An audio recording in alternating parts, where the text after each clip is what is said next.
आइए आज हम लोग बात करते हैं इलेक्ट्रो होम्योपैथिक फार्मेसी किस तरीके से की जाती है। अगर आपके पास मेडिसिन है तो किस तरीके से इलेक्ट्रो होम्योपैथिक मेडिसिन का फार्मेसी करेंगे और कैसे पेशेंट को देंगे। बहुत सारा भ्रामक वीडियो मैं देखता हूं, किसी पर मुझे कमेंट करने की आदत नहीं है, क्योंकि जलनशीलता हमारे मन में नहीं होती है और मेरे पास जो अनुभव है, जो ज्ञान है, जो तर्क है और जो आध्यात्मिक सिस्टम से या जो पुस्तक की व्यवस्थाएं कहती है, जो ग्रामेटिकल व्यवस्थाएं कहती है, उस पुस्तक के आधार पर, उस व्यवस्था के आधार पर मैं आप सबको बताने का प्रयास करता हूं। आजकल एक कंसेप्ट चल रहा है, globules drop RS distil water. मैंने कितनी बार इस विषय पर क्लास लिया है, लोगों को बताने का भी प्रयास किया है कि कैसे किस तरीके से आपको प्रैक्टिस करनी है, लेकिन भ्रामक इतनी बातें इलेक्ट्रो होम्योपैथी को लेकर के पुराने चिकित्सक या जो लोग पहले यूट्यूब पर वीडियो वगैरह बनाते थे, उन लोगों ने इतनी भ्रामक तरीके से यूट्यूब के माध्यम से, फेसबुक के माध्यम से या कोई सोशल मीडिया के माध्यम से बात को रखते हैं, बिना तथ्य के, बिना तथ्य भरी बातों को और बिना ग्रामेटिकल तरीके से। किसी का तो मैंने सुना है, वो अपने मुंह से कहते हैं कि मैटी साहब ने कहा था कि डाइल्यूशन थ्योरी का प्रयोग करना चाहिए।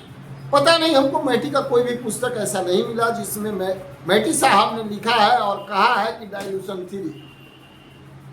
क्योंकि मैटी साहब का जो सिद्धांत था और आधुनिक जो सिद्धांत है, ये दोनों सिद्धांत में काफी डिफर है। लेकिन जब कोई भी, ध्यान रखिएगा, किसी भी विज्ञान का शुरुआत होता है, उस शुरुआत में और जब वह ऊंचाई पर पहुंचता है उसमें थोड़ा सा अंतर होता है। बेसिक जो व्यवस्थाएं होती है उस व्यवस्थाओं पर बात होनी चाहिए और उसी व्यवस्थाओं पर बात करता है आदमी। और बेसिक जो मूलभूत व्यवस्थाएं हैं, जो मूलभूत स्ट्रक्चर है, उसका जो फ्रेम कहते हैं, नक्शा कहते हैं, उस नक्शा के मुताबिक अगर आप किसी भी प्रकार से काम नहीं करेंगे, थ्योरी पर मैथ नहीं बनाएंगे, तो मैथ सॉल्व नहीं होगा। इसलिए चाहे जितना भी कोई भी पैथी या कोई भी व्यवस्था आगे क्यों न बढ़ जाए, लेकिन स्ट्रक्चर का ध्यान, फ्रेम का ध्यान और ग्रामर का ध्यान अवश्य रखा जाता है। इसी तरीका से इलेक्ट्रो होम्योपैथिक में आपको मेडिसिन बनाने के जो तरीके हैं, उन तरीकों को समझना होगा। बहुत सारे लोग कमेंट करते हैं कि इलेक्ट्रो होम्योपैथिक का मेडिसिन बनाने के लिए डॉक्टर काउंसिलर मैटी साहब ने आपको बताया ही नहीं है। अरे भाई, हमारा उम्र कितना हुआ, हम थोड़े 162 साल के और 100 साल के हो गए कि हमको लोग बताएंगे। इलेक्ट्रो होम्योपैथिक मेडिसिन अगर बनाने की, फार्मेसी करने की कला अगर डॉक्टर काउंसिलर मैटी ने नहीं बताया तो फिर पैथी का निर्माण हो ही नहीं सकता। यह बात मैं कितनी बार लोगों को बताऊं। एक पुराने चिकित्सक का और बड़ा फिलोसफी देते हैं और वीडियो भी बनाते हैं, अभी दवाई सप्लाई का भी काम शुरू कर दिया उन्होंने। नाम नहीं रखूंगा मैं उनका, क्योंकि मैं उतना अपने स्तर को गिराना नहीं चाहता। लेकिन क्या है, मैंने जब उनका वीडियो देखा तो हमको समझ में नहीं आया। तर्क संगत बातें होनी चाहिए और इस तरीके से लगभग बहुत सारे वैसे लोग हैं जो इस तरीके से मेडिसिन बनाने की कला लोगों को बताते हैं और प्रैक्टिस करने के बारे में बात करते हैं और डाइल्यूशन थ्योरी पर ही बात करते हैं। और यह भी कह देते हैं कि डॉक्टर काउंसिलर मैटी साहब ने इस बात को कहा है कि डाइल्यूशन थ्योरी से ही प्रैक्टिस करिए। यह भी अजीब बात लगता है, जबकि डॉक्टर काउंसिलर मैटी साहब के किसी भी पुस्तक में, किसी भी सिस्टम में इस तरीके की बातें नहीं। जब इलेक्ट्रो होम्योपैथिक की बात आती है तो मूल की बात आती है, स्पाइजेरिक की बात आती है, सिस्टम की बात आती है और उस मूल के आधार पर जो एक्सट्रैक्ट निकल रहा है, यानी जो अर्क है, उस अर्क से ही प्रैक्टिस करने की व्यवस्था की गई। और उस अर्क को किस तरीके से आधुनिक इलेक्ट्रो होम्योपैथिक चिकित्सकों ने आगे बढ़ा करके और किस तरीके से मूल व्यवस्थाओं को ध्यान में रखते हुए उसे विस्फोटक बनाने का अणु परमाणु के सिद्धांत पर उसको लेकर के जाने का जो प्रयास किया, उस प्रयास की काफी सराहना करता। चूंकि मूल जब बात होती है किसी भी प्रकार की, जो मैंने ग्रामेटिकल की बात किया, नक्शा का बात किया, उसी तरीका से फार्मेसी की भी मैं बात कर रहा हूं। डॉक्टर काउंटसीजर साहब के किसी भी पुस्तक में मैं यहीं से आपको बताना चाहता हूं, ये क्लियर करता हूं कि कहीं D3 से प्रैक्टिस करने के लिए नहीं लिखा गया है। जब इलेक्ट्रो होम्योपैथी का आप गूगल भी करिएगा, GPT भी करिएगा, तो उसमें नहीं बताएगा कि आपको D3 प्रयोग करना है कि D4 करना है। आज के ज़माना है, गूगल, GPT और जिमिनाई जैसे बहुत सारे प्लेटफॉर्म हैं जिस पर लोग सर्च करते हैं कि क्या करना चाहिए, क्या नहीं करना चाहिए, क्या होता है, क्या नहीं होता है। वहाँ से भी आपको जानकारी मिल जाएगी, क्योंकि गूगल पर कुछ कुछ बातें होती हैं जिन बातों को लेकर के आपको कुछ क्लियरिफिकेशन मिल सकता है। सिस्टमेटिक बात अगर रखेंगे तो, इसलिए इलेक्ट्रो होम्योपैथिक के सिद्धांत में मूल रूप से ये आधुनिक चिकित्सा विज्ञान के तहत में जो है डाइल्यूशन की प्रक्रिया, पतलीकरण करने का जो सिद्धांत है, उस पतलीकरण करने के सिद्धांत को डाइल्यूशन में परिवर्तित करने का काम आधुनिक इलेक्ट्रो होम्योपैथिक चिकित्सा विज्ञान के चिकित्सकों ने किया, और हम भी उसके अनुयायी हैं, हम भी इससे एग्री करते हैं। बहुत सारे लोगों का जो भी बात है, तर्क अपना अपना, मतलब यह है कि इलेक्ट्रो होम्योपैथिक चिकित्सा मेडिसिन में अब अगर आपको, आपके पास मेडिसिन है, ध्यान रखिएगा, आपके पास मेडिसिन है और मेडिसिन को देने के तरीके, मेडिसिन को समझना होगा कि मेडिसिन इलेक्ट्रो होम्योपैथिक की बनती किसमें। तो इलेक्ट्रो होम्योपैथिक की मेडिसिन में बार बार बताता हूं कि इलेक्ट्रो होम्योपैथिक की मेडिसिन सिर्फ और सिर्फ आशुद्ध जल में बनते हैं। किस चीज में बनते हैं जी? माने डिस्टिल वाटर में। अब इलेक्ट्रो होम्योपैथिक की मेडिसिन जब डिस्टिल वाटर में बनते हैं, तो मैं बहुत बार बता चुका हूं कि उसकी सूखी गोलियां बनाने के तरीके अलग हैं। अब जिनके पास में इलेक्ट्रो होम्योपैथिक की मेडिसिन स्वयं RS मोड में ही हो, वह लोग अगर इस बात को कहते हैं कि नहीं, इस तरीके से इसका मूल अर्क रहेगा, तो वह गलत है। अब मैं बता रहा हूं कैसे। चूंकि आप जब इलेक्ट्रो होम्योपैथिक की अर्क डिस्टिल वाटर में या डायरेक्ट अर्क निकाल करके स्पाइजेरिक के माध्यम से निकाला है, तो ग्लूबुल्स में जब डायरेक्ट डालिएगा तो क्या होगा? प्रैक्टिकल में आप लोगों को मैंने दिखाया क्या होता है, घुल जाता है। तो घुल जाता है, उस कंडीशन में क्या होगा? उस कंडीशन में इलेक्ट्रो होम्योपैथिक की मेडिसिन को अगर हमें मूल अर्क के माध्यम से, जो मेन स्पाइजेरिक है, उसके माध्यम से अगर उसकी सूखी गोलियां बनानी है, तो क्या करना पड़ेगा? स्प्रे करना होगा। और स्प्रे करके उसकी सूखी गोलियां बनाई जाती है। व्हाइट पेपर होता है। कौन सा पेपर होता है? कलर पेपर नहीं, व्हाइट पेपर होता है। उस पर स्प्रे की जाती है और उसे छाया में सुखाया जाता है, पंखा नहीं चलाया जाता है। बहुत सारे लोग पंखा चलाने की बात करते हैं। अब देखिए क्या भ्रामक बातें हैं। लोग कहते हैं एक तरफ जो है स्पाइजेरिक, स्पाइजेरिक का सिद्धांत क्या है? 9+1, 9+1 स्पाइजेरिक का सिद्धांत है। माने 9 भाग अशुद्ध जल और 1 भाग मेडिसिन। अब स्पाइजेरिक को अगर होम्योपैथिक के सिद्धांत पर लेके जाते हैं, तो 9 भाग RS रेक्टिफाइड स्पिरिट होगा और 1 भाग क्या होगा? मेडिसिन होगा। तो वो होम्योपैथिक के सिद्धांत पर हो गया। यानी कि डाइल्यूशन अगर आप उसको समझते हैं तो डाइल्यूशन 1 समझ लीजिए। स्पाइजेरिक का 1 नंबर तैयार हो गया।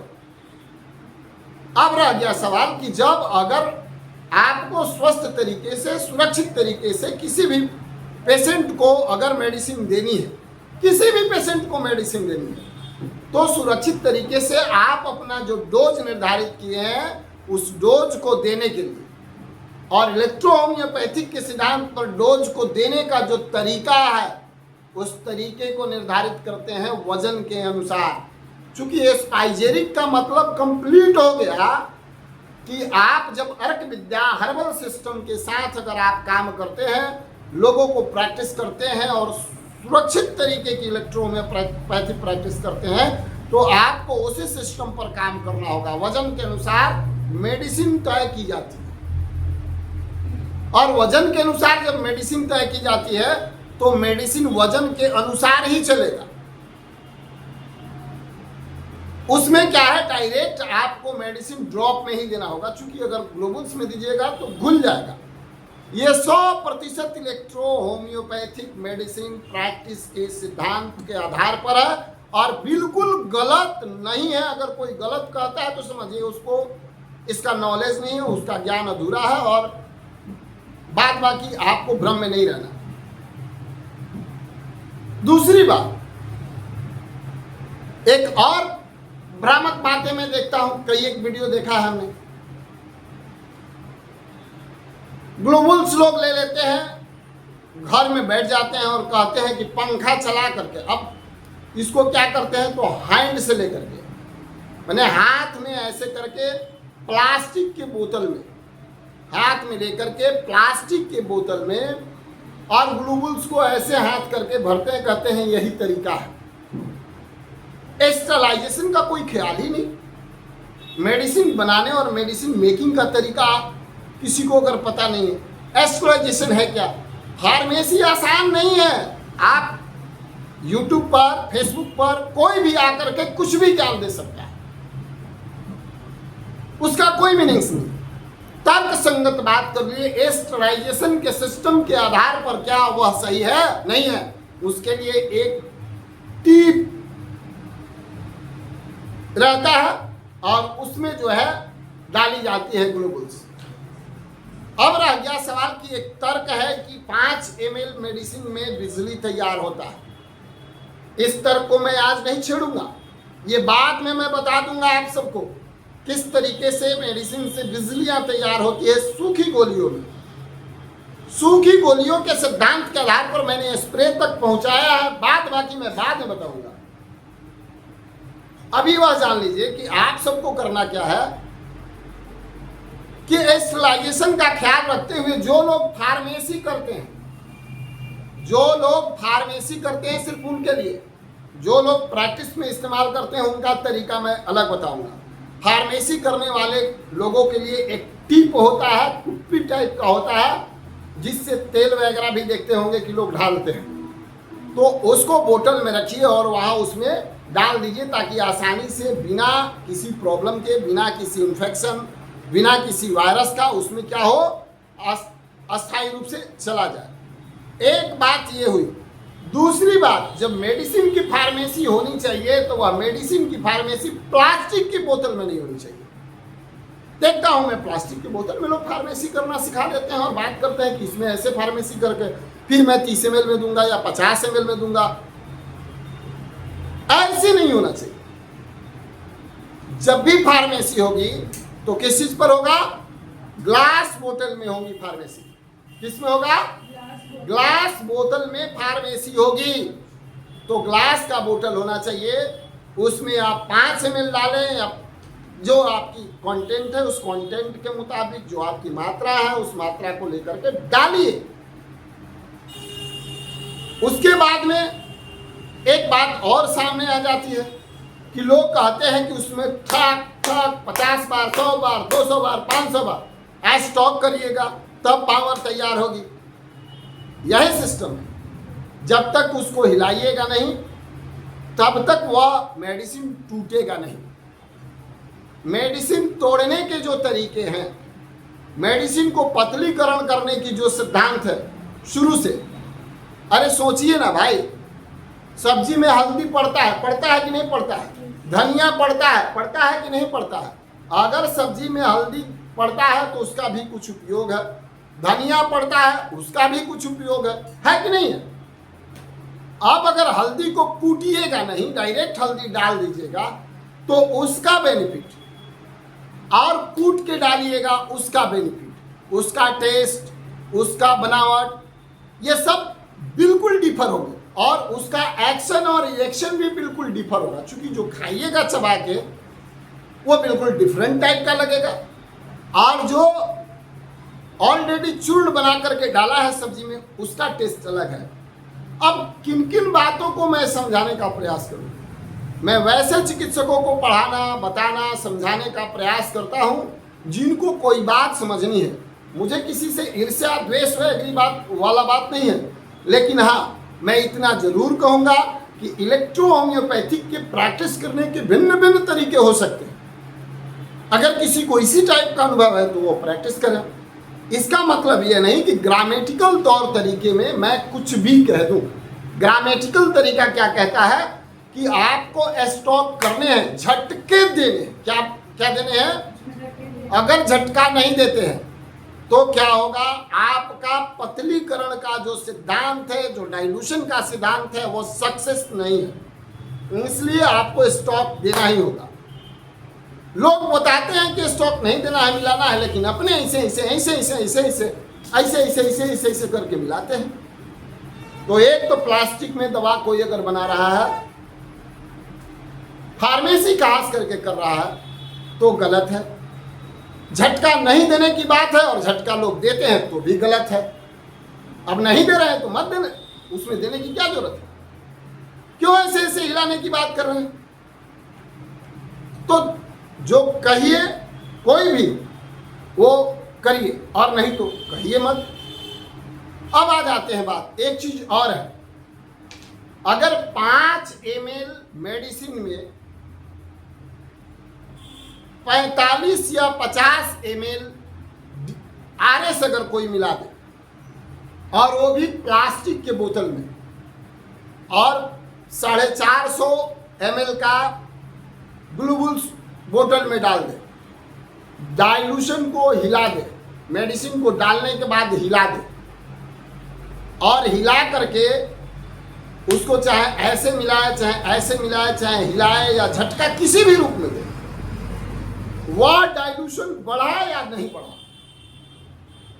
डाइल्यूशन की संख्या बढ़ी या नहीं बढ़ी? डाइल्यूशन की संख्या बढ़ गई। क्या हो गया? डाइल्यूशन की संख्या बढ़ गई। हद तो तब हो जाती है कि कोई कहता है कि फिर अब इसको क्या करना है, तो पंखा चला देना है और इसको पेपर पे मैं पसार दूंगा और इसमें से स्पिरिट सिर्फ उड़ जाएगा। स्पिरिट अगर है उसमें और पेपर में पसार देने के बाद में सिर्फ इसमें मेडिसिन रह जाएगी, इसका मतलब है कि जो मेडिसिन का मूल अर्क है, जो सुगंध है, जो इलेक्ट्रो होम्योपैथी जिस चीज के लिए जाना जाता है, इलेक्ट्रो होम्योपैथी की मेडिसिन चट करती है, मधु की तरह सुगंध आता है, कलरफुल होती है और काफी सेंसिटिव होता है। क्या RS डाल करके और उसको स्टॉक करने के बाद में जब पंखे में हम सुखाएंगे तो क्या उस मेडिसिन की मूलभूत जो एक्शन है, जो अर्क है, जो सुगंध है, पूरी की पूरी टिक पाएगी? नहीं, संभव ही नहीं है। तो ये भी सिस्टम गलत है। कोई भी बता रहा हो, कोई भी समझा रहा हो, मैंने 20-22 इस तरीके का वीडियो देखा, अलग अलग चिकित्सकों ने बना करके डाला हुआ है। आपको भ्रम में नहीं रहना, ये सिद्धांत नहीं है। मैंने क्या कहा? अगर आपको इलेक्ट्रो होम्योपैथिक की मेडिसिन प्रैक्टिस करनी है, अगर आप डिस्टिल वाटर में प्रैक्टिस करेंगे तो डिस्टिल वाटर में आप चाहे 99 के सिद्धांत पर करें, चाहे 47 के सिद्धांत पर करें, चाहे आप एस्पाइजेरिक के सिद्धांत पर करें, चूंकि जो सुविधा आपके पास उपलब्ध है, क्या अनुभव है, किस अनुभव के आधार पर अगर करते हैं तो डिस्टिल वाटर मूल व्यवस्थाओं में अगर आप करते हैं तो आप उस सिद्धांत पर प्रैक्टिस करें और डिस्टिल वाटर में दे, काम करेगा। जो निर्धारित किया गया है स्पाइजेरिक का सिस्टम और ये डाइल्यूशन का सिस्टम, उस सिस्टम पर अगर आप करते हैं 1:9 के अनुपात से, तो उस अनुपात में भी अगर आप काम करना चाहते हैं तो करिए और वजन के हिसाब से मेडिसिन निर्धारित करके उन लोगों को ड्रॉप के माध्यम से उपलब्ध कराइए। डाइल्यूशन नंबर चाहे जो हो, एस्पाइजेरिक नंबर जो है, पतलीकरण, लाइटर, जो समझते हैं उस सिद्धांत के आधार पर आप प्रैक्टिस करें, कोई दिक्कत नहीं है, बहुत अच्छा मेडिसिन फायदा करेगा। एक चीज और मैं आपको बताना चाहता हूं, अगर ग्लोबल्स में ही प्रैक्टिस करना है बहुत अच्छी बात है।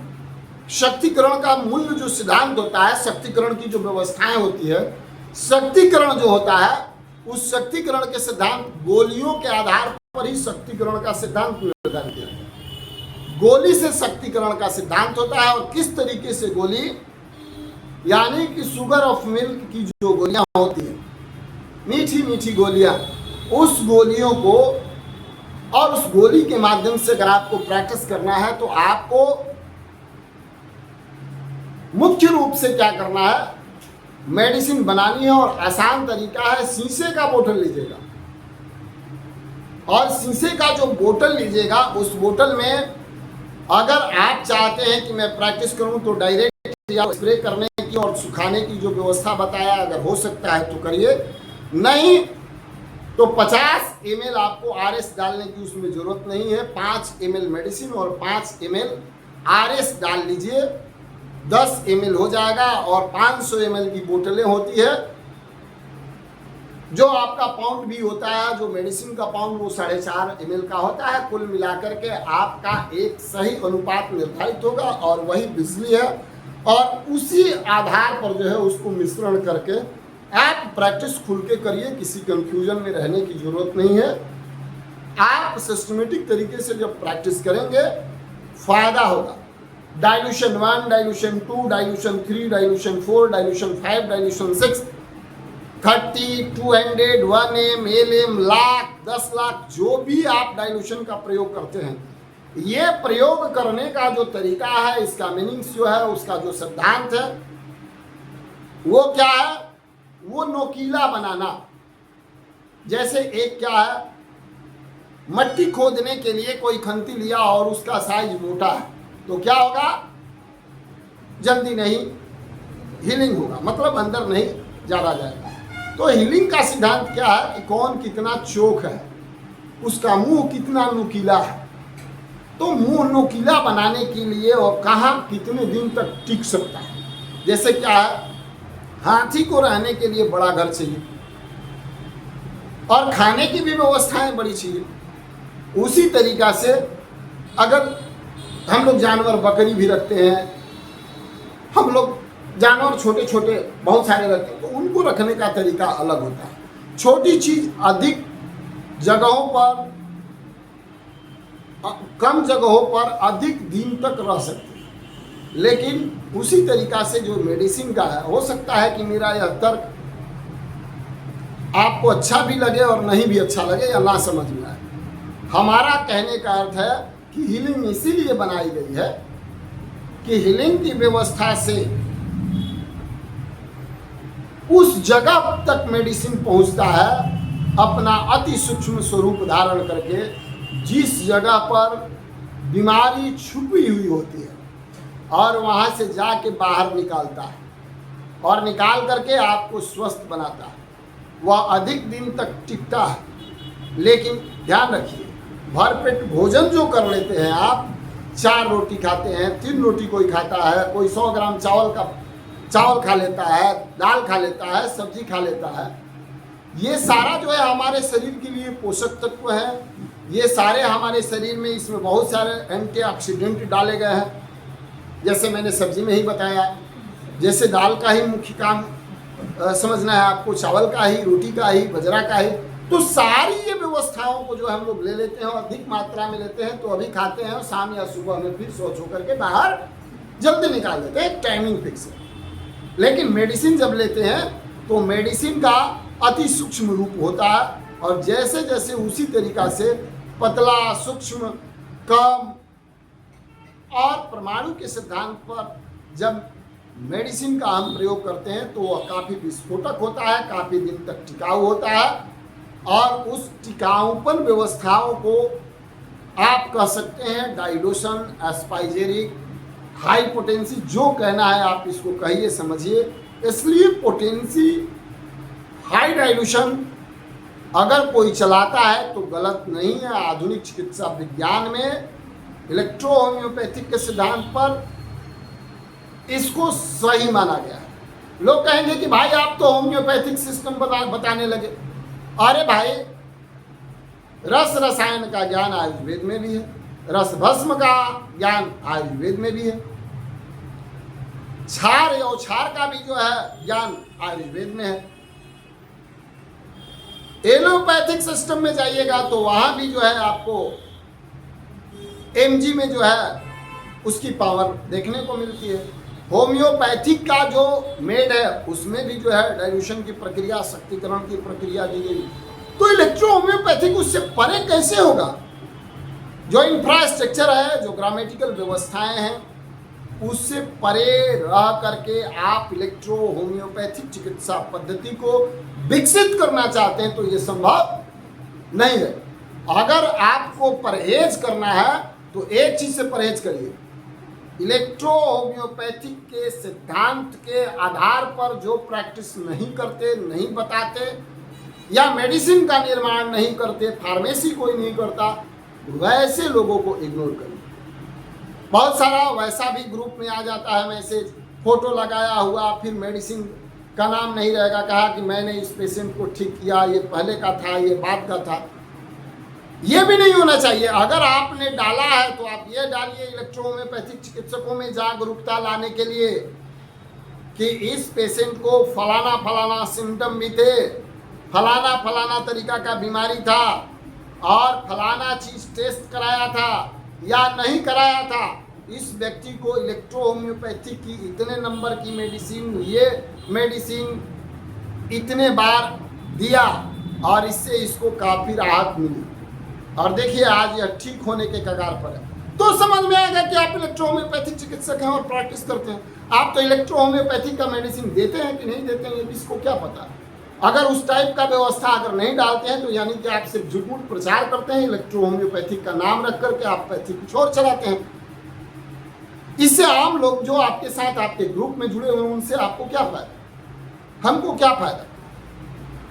एक ही व्यक्ति इस दुनिया का सारा जानकारी रखता हो ऐसा थोड़े है, मैं ही सब कुछ जानता हूं ऐसा नहीं है। आप भी मेरे से बेहतर जानते होंगे, इसमें कोई दो मत नहीं।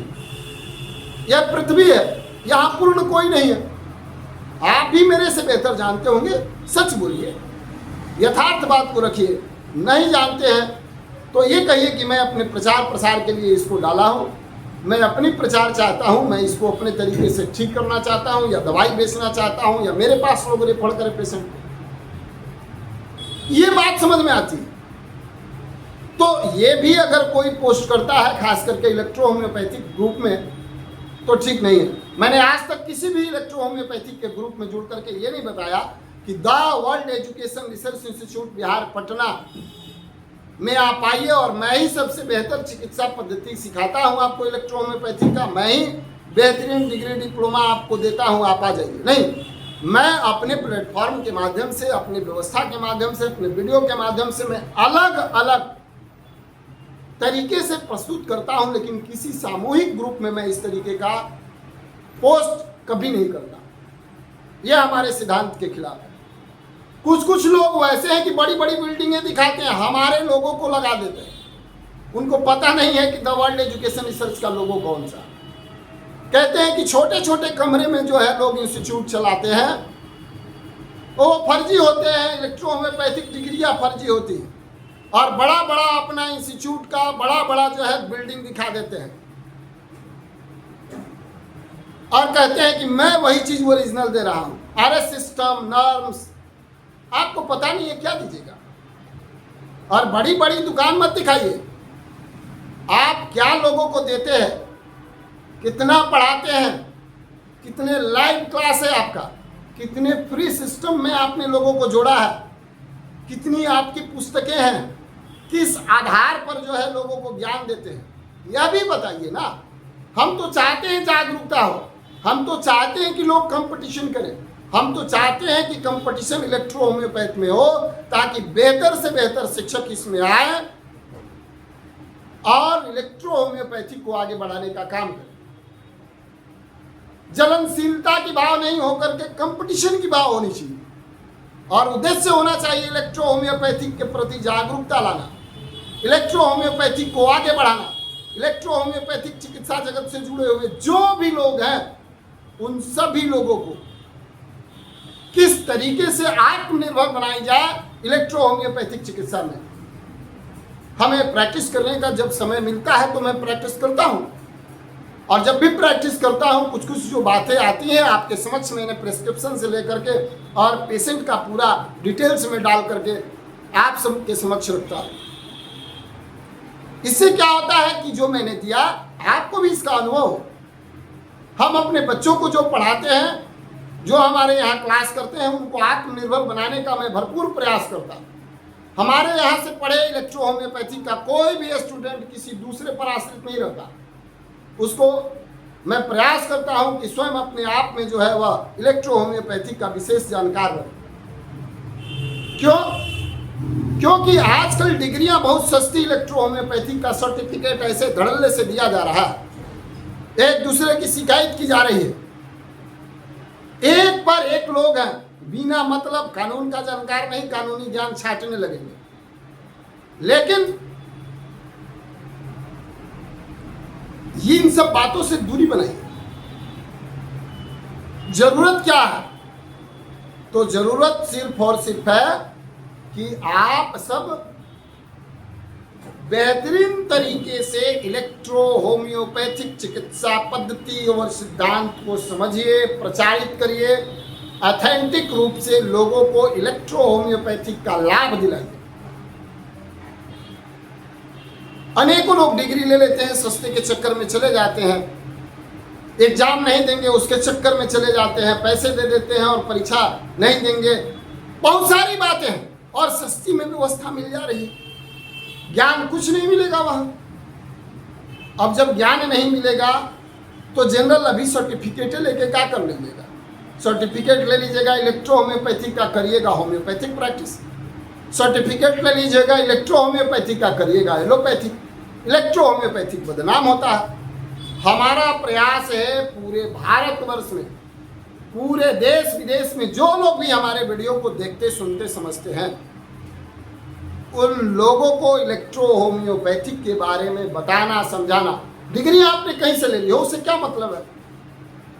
कहीं से पढ़ लिया हो, वो तो समय आएगा, मान्यता जब मिलेगी तो आपकी डिग्री की बात होगी कि आपका डिग्री कितनी वैलिड रही और कितनी अनवैलिड रही।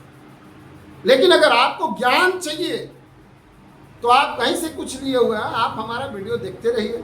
हाँ, कुछ दिनों में भले प्राइवेट हो जाने वाला हमारा वीडियो, उसके कुछ शुल्क होंगे और उसमें हमारे जैसे लगभग 400 शिक्षक होंगे जो पूरे भारत से होंगे। मैंने आप सबसे भी पहले अपील किया था कि आप ही इलेक्ट्रो होम्योपैथिक के पुराने जानकार हैं, आप आइए, जुड़िए, इलेक्ट्रो होम्योपैथिक का कोर्स कराइए, मैं आपको पैसे दूंगा। हमसे पैसे लीजिए, प्रत्येक क्लास का पैसा ले लीजिए, नगद ले लीजिए। एक सिस्टमेटिक व्यवस्था में जुड़ करके क्लास लीजिए, काम करिए, लोगों को जागरूकता अभियान के तहत जोड़िए और इलेक्ट्रो होम्योपैथिक की परचम लहराई जाए, लोगों को स्वस्थ किया जाए। हर्बल की पावर क्या होती है, अर्क का पावर क्या होता है, स्पाइजेरिक की पावर क्या होती है, इलेक्ट्रो होम्योपैथिक कितनी ताकतवर है, यह बताने के लिए हम सबको एकजुट होना होगा। और जब तक हम सब एकजुट नहीं होंगे, संभव नहीं है इलेक्ट्रो होम्योपैथिक को मान्यता दिलाना। इस वीडियो पर भी लोग गाली देंगे, कमेंट करेंगे, थेथोलॉजी करेंगे, करिए, हमको उससे मतलब नहीं है। जो बातें समझ में नहीं आती है वह बात मैं नहीं मानने के लिए तैयार होता। तर्क संगत बातें होनी चाहिए, तर्क संगत बात करने से फायदा होगा। चलते चलते मैं आप सबको एक बीमारी पर भी जो है आज बता देना चाहता हूं। जो लोग कंप्लीट वीडियो देखेंगे उनको यह मिल जाएगा, और जो कंप्लीट वीडियो नहीं देखेंगे उनको यह तो नहीं मिला। चलते चलते हम, गर्मी का मौसम है भाई, पसीने तो आएंगे।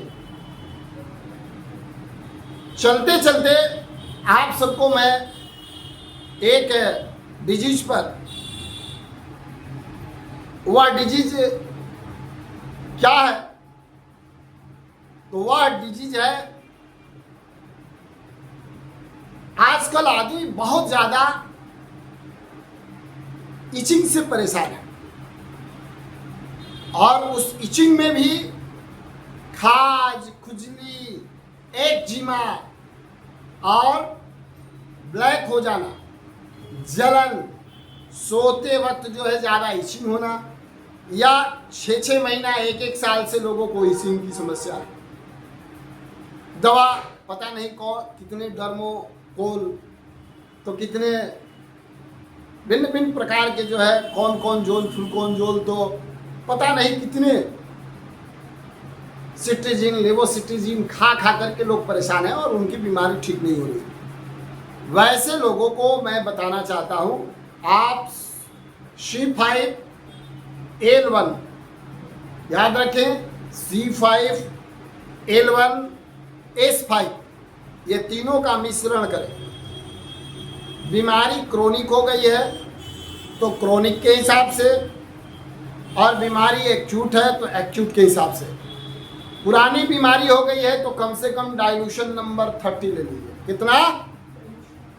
अगर एक्यूट में है तो लाइटर डाइल्यूशन कोई भी ले लीजिए, कोई भी लाइटर डाइल्यूशन ले लीजिए, चलेगा, कोई दिक्कत नहीं है। और इसके साथ साथ आप GE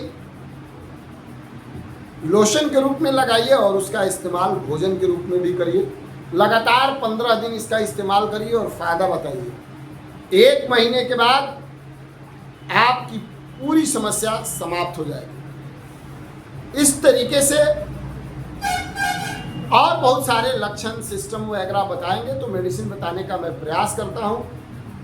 हमारे पुस्तक को पढ़ने के लिए फ्री ऑफ कॉस्ट लगभग 60 किताबें हैं। हमारे वेबसाइट पर आइए, मैं डिस्क्रिप्शन में आपको लिंक डाल देता हूँ, वहाँ पढ़िए, समझिए और उस पुस्तक से आप प्रैक्टिस भी कर सकते हैं।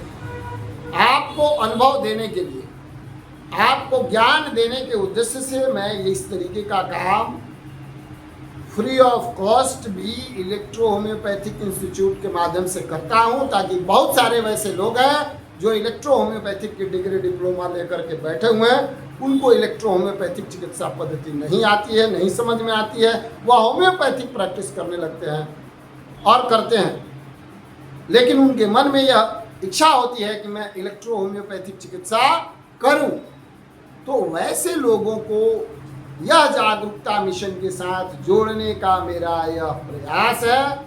आप कहीं से भी हो, हमारे साथ जुड़िए, व्हाट्सएप नंबर पर ऐड हो जाइए, और हो सकता है तो हम आपको प्रत्येक दिन कुछ न कुछ नई व्यवस्था, नई चीज़ें उपलब्ध कराते रहूँगा।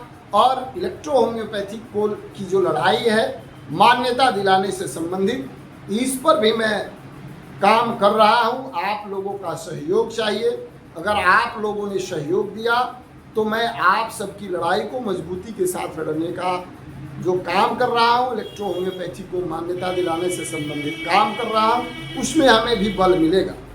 साथ ही साथ अगर कोई संगठन, कोई ग्रुप इस काम को कर रहा है तो मेरा भी समर्थन उन्हें प्राप्त होगा अगर वह हमसे संपर्क करेंगे। तो किसी भी इंस्टीट्यूट से, किसी भी डॉक्टर से, किसी भी विद्वान से, किसी भी जानकार से मुझे कोई दिक्कत नहीं है। कोई भी हमसे संपर्क कर सकता है, बात कर सकता है, मिल सकता है, और इलेक्ट्रो होम्योपैथिक पर चिंतन मनन करके उस इलेक्ट्रो होम्योपैथिक चिकित्सा पद्धति को आगे बढ़ाने की रणनीति पर काम की जा सकती है।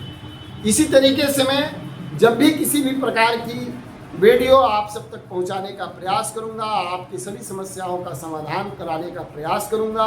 ग्रामेटिकल थॉट से, सैद्धांतिक तरीके से मैं आपको अपनी बात समझाने का प्रयास करता हूं। इसमें जितनी भी बातें हैं वो मेरे मन की बात नहीं है। जितना भी मैं बोला हूं वो ग्रामेटिकल तरीके से, पुस्तक के माध्यम से, और जो पुराने लोगों ने जिस तरीके की व्यवस्थाएं बता करके गया है, उन लोगों का मान सम्मान करते हुए उनकी भाषा, उनके शब्द, उनके ज्ञान शैली को मैं आपके समक्ष प्रस्तुत करने का प्रयास किया हूँ। अगर फिर भी आपको मेरी बातों से या किसी व्यक्ति को मेरी बातों से आहत हो रही है तो घबराए नहीं, मैं आपको आहत पहुंचाने का प्रयास नहीं करूंगा। मिलते हैं हम लोग अगले वीडियो में। तब तक के लिए दीजिए हमें इजाज़त। जय हिंद, जय भारत, जय इलेक्ट्रो।